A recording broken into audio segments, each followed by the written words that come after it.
الحمدللہ نن پا دغ دارالعلوم ادارت الحدیث کے دا اللہ پاک فضل دی یواری بیا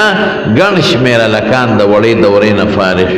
دارنگش پگما پینزما سلورما دریما دویما رنبے دا مختلف درجات را لکان فارغ شوید او دا خدای پاک دیر عظیم فضل و احسان دی دیکھ اسم نشتدا دا خدای کرم او دا خدای فضل او زمان دا بابا جی کہ دا زمانی اولوی محدث و شیخ الحدیث و شیخ التفسیر حضرت مولانا مفتی شہزادہ صاحب رحمت اللہ علیہ دا طول دا دعاگانی دی قسم دے کا نور سجتا کہ دا خدای پاک الحمدللہ دا گران قدر زمان دا محترم رور شیخ الحدیث حضرت مولانا یوسف احمد صاحبنا دا دین دا دمر الوی کار آخری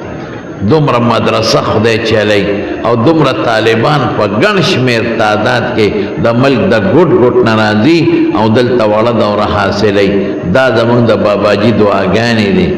او دا دا اللہ فضل او دا اللہ کرم دی قسم دی کہ دا خدای فضل او کرم لرکے زمارون من اس سیزونا نیو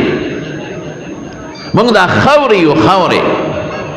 من اس حقیقت نلرو اس حیثیت نلرو کہ دا تاسو ما سر طالبان وینے او کہ مولانا یوسف احمد صاحب سر طالبان وینے او کہ دا مدرسے دا رونق وینے تاسو نن دا دمر مسلمانان چے لاندے زمکہ سکے برچتون مرباندے ڈکتی لارو کے مولان دی دن دا جماعت برہا لاندے حالم ڈکتے زی سر دا گڑوڑ مسلم نشتا پا خدے قسم قسم دا تخرم دا دا رب العالمین فضل دی دا اللہ دا رب احسان دی دا اللہ فضل او دا خدے کرم او زمون دا مشران و دعاگانی دی